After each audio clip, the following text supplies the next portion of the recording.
दोस्तों गूगल का 75% से ज्यादा रेवेन्यू सिर्फ एडवर्टाइजिंग से आता है, लेकिन ब्रेव ब्राउजर उन्हीं एड्स को ब्लॉक करके हर साल $100 मिलियन यानी लगभग 850 करोड़ से ज्यादा का रेवेन्यू जनरेट कर रहा है। और आज दुनिया भर में 10 करोड़ से ज्यादा लोग हर महीने ब्रेव ब्राउजर का यूज कर रहे हैं, जो कि गूगल, यूट्यूब और किसी वेबसाइट पर आने वाले सभी एडवर्टाइजमेंट और ट्रैकर्स को ब्लॉक कर देता है। और इसलिए ब्रेव ब्राउजर पर हर दिन 50 मिलियन से ज्यादा क्यूरीज सर्च होती है। और मुझे पता है ये नंबर गूगल क्रोम के सामने बहुत छोटा है, लेकिन सवाल ये है कि जहाँ गूगल एडवर्टाइजमेंट दिखाकर अरबों रुपए कमा रहा है और उसका तो लगभग पूरा बिजनेस ही एड रेवेन्यू पर टिका हुआ है, लेकिन ब्रेव ब्राउजर उन्हीं एड्स को फ्री में ब्लॉक करके पैसा कैसे कमा रहा है। और सबसे बड़ी बात, गूगल ब्रेव को बंद क्यों नहीं करवाता है या कोई लीगल एक्शन क्यों नहीं ले सकता है, क्योंकि अगर देखा जाए तो ब्रेव ब्राउजर इनडायरेक्टली गूगल के बिजनेस मॉडल को चैलेंज कर रहा है। तो ऐसा क्या कारण है कि गूगल ब्रेव को कभी रोक नहीं सकता है, और ब्रेव का बिजनेस मॉडल क्या है, इसकी शुरुआत कैसे हुई थी, और आज गूगल जैसी बड़ी बड़ी कंपनीज को टक्कर देकर इतना प्रॉफिट कैसे कमा रहा है।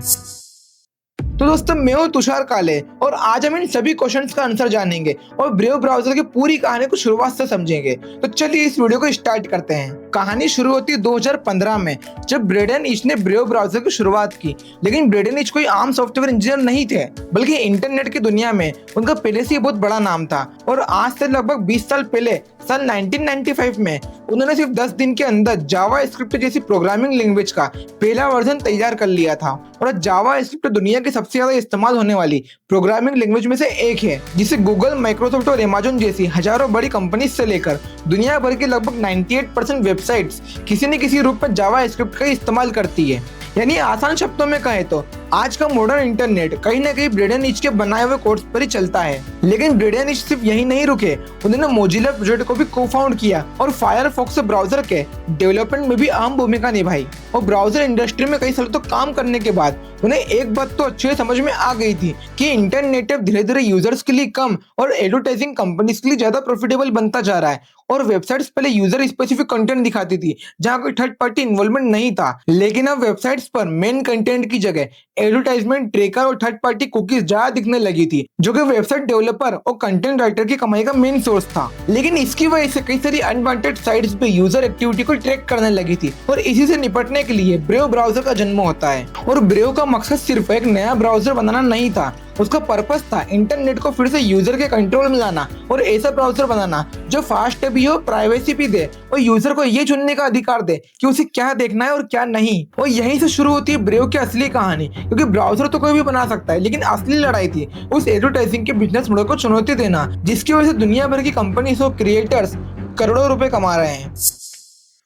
अब ब्रेव ब्राउजर की शुरुआत तो हो गई थी, लेकिन सबसे बड़ा सवाल ये था कि आखिर ये ब्राउजर बाकी ब्राउजर से अलग क्या करता है, क्योंकि अगर कोई यूजर क्रोम छोड़कर ब्रेव पर आने वाला है तो सिर्फ नया लोगो या नाम देखकर तो नहीं आएगा, इसके पीछे कोई ठोस वजह भी होनी चाहिए। तो असल में जब आप किसी वेबसाइट को ओपन करते हैं सिर्फ वही पेज लोड नहीं होता जिसे आप स्क्रीन पर देखते हैं, उसके साथ दर्जनों tracking script, third party cookies और फिंगरप्रिंट कोड से लेकर एडवर्टाइजिंग नेटवर्क भी बैकग्राउंड में लोड होने लगते हैं। और यही वजह है कि कई सारी वेबसाइट जरूरत से ज्यादा ऐड दिखाती है और आपकी पूरी ऑनलाइन एक्टिविटी को ट्रैक करती रहती है। लेकिन ब्रेव ब्राउजर का पूरा खेल यहीं से शुरू होता है, क्योंकि वेबसाइट खुलने से पहले ही ब्रेव का शील्ड सिस्टम बैकग्राउंड में काम करना शुरू कर देता है और ये उन एड्स, ट्रैकर्स और थर्ड पार्टी रिक्वेस्ट को पहचानता है जिनकी यूजर को जरूरत नहीं होती है और उन्हें ब्राउजर लेवल पर ही ब्लॉक कर देता है। यानी वेबसाइट पर जरूरी कंटेंट तो आपके सामने आ जाता है, लेकिन उसके साथ आने वाला बेकार का ट्रैकिंग डाटा ब्राउजर तक पहुंच नहीं पाता है। और यही वजह है कि ब्रेव दावा करता है कि उसका ब्राउजर क्रोम और बाकी ब्राउजर के मुकाबले जल्दी रिजल्ट देता है, क्योंकि जब ब्राउजर में बार बार एडवर्टाइजिंग, पॉपअप और ट्रैकिंग को डाउनलोड नहीं होते हैं तो पेजेस जल्दी से लोड हो जाते हैं। और रैम तो कम यूज होती ही है, लेकिन कई मामलों में बैटरी कंजप्शन भी बहुत कम हो जाता है। यानी प्राइवेसी यहाँ सिर्फ सिक्योरिटी का फीचर नहीं है,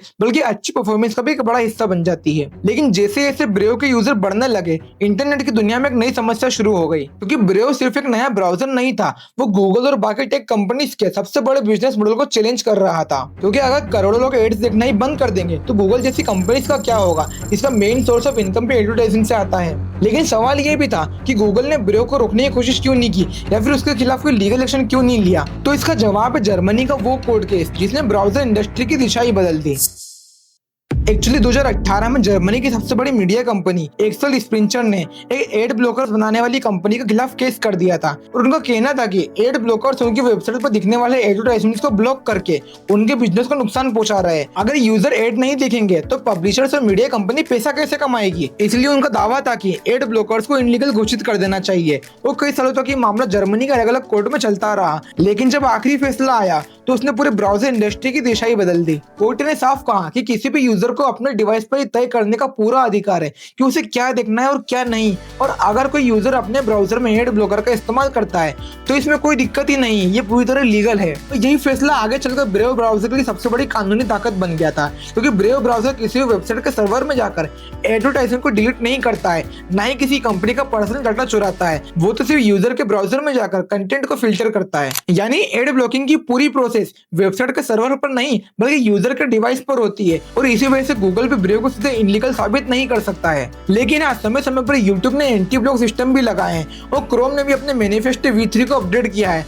जिससे एड को ब्लॉक करना मुश्किल हो जाता है। लेकिन ब्रेव का एड ब्लॉकर उसके ब्राउजर के अंदर ही बना हुआ है, इसलिए वो एक्सटेंशन नहीं बल्कि खुद में एक एप्लीकेशन है। और यही छोटी सी टेक्निकल डिटेल आगे चलकर ब्रेव ब्राउजर की सबसे बड़ी लीगल स्ट्रेंथ तो बन जाती है। लेकिन अब वही पुराना और सबसे बड़ा सवाल सामने आता है कि ब्रेव अगर खुद एड्स और ट्रैकर्स को ब्लॉक कर रहा है और यूजर से ब्राउजर को इस्तेमाल करने का कोई चार्ज भी नहीं ले रहा है, तो कंपनी कैसे चल रही है, एम्प्लॉइज की सैलरी कहाँ से आ रही है, और आखिर ये हर साल $100 मिलियन से ज्यादा का रेवेन्यू कहाँ से आता है। और अब यहीं से शुरू होती है ब्रेव के बिजनेस की असली कहानी, क्योंकि अब तक ब्रेव ब्राउजर ने साबित कर दिया था कि वो इंटरनेट को यूजर्स की आंखों से देखता है, लेकिन बिजनेस की दुनिया में सिर्फ अच्छे प्रोडक्ट बना देना काफी नहीं होता है। अगर किसी कंपनी के पास कमाई का मजबूत तरीका ही नहीं है, फिर भले ही उसके पास करोड़ों यूजर्स की पावर क्यों ना हो, लेकिन बिना रेवेन्यू के वो कैसे टिक पाएगी। तो एक्चुअली बात यह है कि ब्रेव ने एड्स को पूरी तरह खत्म नहीं किया है, उसने एड्स के मॉडल को चेंज कर दिया है। और ब्रेव का कहना है कि अगर कोई यूजर अपनी मर्जी से प्राइवेसी फ्रेंडली एड्स को देखना चाहता है तो उस एड्स से होने वाली कमाई सिर्फ कंपनी के पास ही नहीं जाएगी, बल्कि उसका एक हिस्सा यूजर को भी मिलेगा। और इसलिए कंपनी ने ब्रेव रिवार्ड्स और बेसिक अटेंशन टोकन बनाया है। मतलब अगर कोई यूजर चाहे तो डिस्ट्रैक्शन से बचने के लिए एड्स को ऑफ कर सकता है और पैसे कमाने के लिए एड्स को ऑन कर सकता है, जिसके बाद उसे प्राइवेसी फ्रेंडली एड्स दिखाई जाती है जो कि ब्राउजर द्वारा फिल्टर्ड होती है और बैकग्राउंड में कोई भी कुकी या ट्रिगर्स नहीं चलते हैं। और ब्रेव का कहना है कि वो एड रेवेन्यू का लगभग 70% हिस्सा यूजर को दे देता है, जबकि 30% हिस्सा ही खुद रखता है। लेकिन आप सोच रहे हो कि ब्रेव सिर्फ 30% रेवेन्यू को रखकर अपनी कंपनी चलाता है, तो कहानी यही खत्म नहीं होती है, क्योंकि पिछले कुछ सालों में ब्रेव ने अपना खुद का सर्च मॉडल तैयार किया है जहां हर दिन 50 मिलियन से ज्यादा सर्चेस होती है। और इसके अलावा कंपनी अपना सर्च एपीआई मॉडल भी दूसरी कंपनीज और डेवलपर्स को किराए पर देती है, जो कि ब्रेव की इनकम का मेजर पार्ट है। और इसी के साथ ब्रेव ने कई सारे ऑनलाइन प्रोडक्ट और सर्विस भी लॉन्च किए और इन्हीं सारी प्रीमियम सर्विसेज के लिए यूजर सब्सक्रिप्शन फीस देते हैं, जबकि ब्रेव वॉलेट के जरिए होने वाली क्रिप्टो ट्रांजेक्शन और पार्टनर सर्विस से भी कंपनी को कमीशन मिलता है। यानी ब्रेव ने अपनी कमाई को सिर्फ एक ही सोर्स पर नहीं छोड़ा है, बल्कि कई अलग अलग रेवेन्यू मॉडल तैयार किए हैं। और यही वजह है कि ब्रेव सिर्फ एक ब्राउजर एप्लीकेशन नहीं है, बल्कि वो धीरे धीरे प्राइवेसी मेंटेन करने वाली एक बड़ी टेक कंपनी बनता जा रहा है, जिसकी कमाई advertisement, searching tool, AI model, API integration, brave wallet और कई सारे प्रीमियम सर्विसेज को मिलाकर अलग अलग सोर्सेज से आती है। और शायद यही इसकी सबसे बड़ी ताकत भी है। लेकिन आज हम ब्राउजर मार्केट की बात करें तो दुनिया के लगभग 70% यूजर गूगल क्रोम का यूज करते हैं, वहीं दूसरी तरफ ब्रेव ब्राउजर के हर महीने 10 करोड़ से ज्यादा एक्टिव यूजर्स है। हालांकि गूगल क्रोम के सामने ये 2% भी नहीं है, लेकिन इसके बावजूद हर साल लाखों लोग दूसरे ब्राउजर को छोड़कर ब्रेव की तरफ शिफ्ट हो रहे हैं, क्योंकि ब्रेव यूजर की प्राइवेसी को मेंटेन करके थर्ड पार्टी ट्रैकर्स को ब्लॉक कर देता है, जिससे लोगों को फास्ट रिजल्ट मिलते हैं और यूजर एक्सपीरियंस भी स्मूथ रहता है। तो दोस्तों, मैं हूं तुषार काले और यही थी ब्रेव ब्राउजर की पूरी कहानी कि कैसे एक प्रोग्रामर ने प्राइवेसी फ्रेंडली ब्राउजर बनाया जो इस पूरी इंडस्ट्री में अलग ही पहचान बना रहा है। और वीडियो अच्छा लगा हो तो इसे लाइक करें, शेयर करें और ऐसी बिजनेस केस स्टडीज के लिए चैनल को सब्सक्राइब कर लीजिए। धन्यवाद। जय हिंद।